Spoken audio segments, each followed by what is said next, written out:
અને ચાપ ચાલુ કરી અને હુઈ ગયો. અંજવાળું થયું ને એની ઘરવાળી જાગી.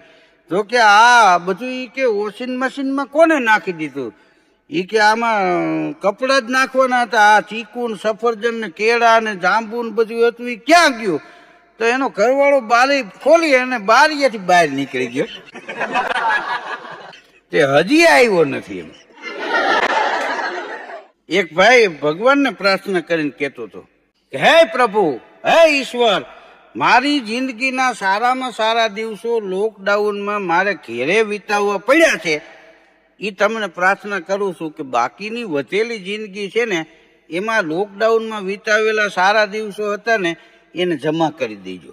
તો ઉપરથી આકાશવાણી થઈ કે ડાયો થામા, તું જેટલા દિવસ આ લોકડાઉનમાં ઘેરે રહ્યો એટલા જ દિવસો તારા જિંદગીમાં સારામાં સારા હતા. બાકી તું ભટકો જ છો જ્યાં આવે. કાંઈ કામ ન હોય તો મદ્રાસ કોક ભેગો આંટો મારી આવીને હા અમદાવાદ વયો જાન. આ ઘેરે રહ્યો ને એ જિંદગીના તારા માટે હારામાં હારા દિવસો હતા. હા, એટલે માણસ તો આમ તો કેવું જીવે છે એ મહત્વનું નથી, કેટલું જીવે છે એ મહત્વનું નથી, પણ બીજા માટે થઈને અને ઉપયોગી કેટલું જીવન જીવે છે એ જ મહત્વની વાત છે. આ એક શેઠને આ કોરોના મહામારીમાં ચિંતા કરી ગઈ. ચિંતાથી ચતુરાઈ ઘટે, ઘટે ગુણ રૂપ અને જ્ઞાન. ચિંતાથી સબ ઘટત હે, ચિંતા ચિતા સમાન, અગ્નિ સમાન છે. ચિંતાથી તમારી ચતુરાઈ ઘટી જાય, તમારું શરીર ઘટી જાય. હા, એક ભાઈ ઈ કે આપણે ઈ કે કાંઈ કસરત ન કરવી હોય, કાંઈ મહેનત ન કરો, કોઈ દવા ન લ્યો અને શરીર ઘટી જાય, વજન ઘટી જાય, શરીર ઉતરી જાય, એવો કાંઈ રસ્તો ખરો? પછી મેં એને કીધું ક્યાંકથી 20% કીધું 20 લાખ ઉપાડી લે. તું કાંઈ દવા નહીં લે ને તોય હાઈથી ને હાઈથી ઘટી જાય. અને કાં તારી પાસે પડ્યા હોય પાછા ન દે એમ હોય એને આ પૂછીને. હા, એક દી એક ભાઈ કહેતો હતો, ભાઈ કે મેં આજે એવું એક ચિત્ર જોયું કે મારી આંખમાં આંસુડા આવી ગયા, મારી આંખો ભીંજાઈ ગઈ. તો એનો મિત્ર કે એવું શું જોયું? તો કે માર્ચ મહિનામાં મારો બધો ટાર્ગેટ પૂરો થઈ જવો જોઈએ અને આ માર્ચ મહિનામાં કોઈ પણ ને ખોટી રજા નહીં મળે એવું બોલનારા બોસને આજ લોકડાઉનમાં એના જ ઘેરે મેં લહણ ફોલતા જોયા. બે મિત્રો વાતું કરતા હતા કે મોટા આ કોરોના વાયરસ છે એ કોરોના વાયરસની અસર વિદેશમાં થાય ને, જે અમેરિકામાં, ચીનમાં, ઇટલીમાં ને બ્રાઝિલમાં ને ઓસ્ટ્રેલિયામાં, આ બધી જગ્યાએ જે અસર થશે એટલી કોરોનાની અસર આપણા ભારત દેશમાં નહીં થાય. કેમ? એ કે આપણે અહીંયા હાથ મિલાવવાની ટેવ કરતા ટાટિયા ખેંચવાની ટેવ વધારે. કોરોના ટાટિયેથી ન લાગે. એક ભાઈએ વોટ્સએપમાં બીડીના ઠૂઠા હતા એનો ફોટો મૂક્યો. આ બીડી ને સિગરેટ ને ફાંકી ની તો કાંઈ આમાં મળતું જ નહીં. એ વખતે લોકડાઉનમાં તો કોઈ પાસે જો એક પડીકું બીડી પડી હોય ને તો એ મોટો જાગીરદાર હોય એમ બેઠો હોય, એમ કે સર્વસ્વ આપણી પાસે છે. હવે એ બીડીના ઠૂઠા વોટ્સએપમાં એક ભાઈએ બીડીના ઠૂઠાના ફોટા મૂક્યા અને નીચે લખ્યું કે આ ઠૂઠા વેચવાના છે.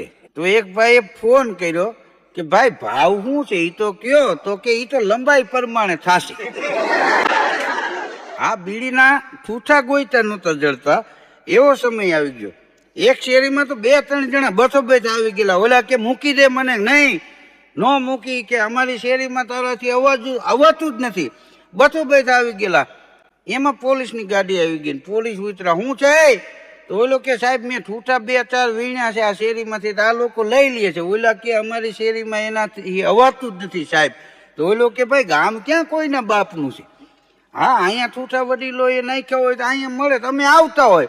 ત્યારે પોલીસને ખબર પડી કે આ બીડીના ઠૂઠા હારુંથી માથાકૂટ થઈ છે. સાહેબ બેઠા ઉતર્યા કે ઠૂઠા હારું બાતો છો? કે હા, હાલો લીમડા પકડો.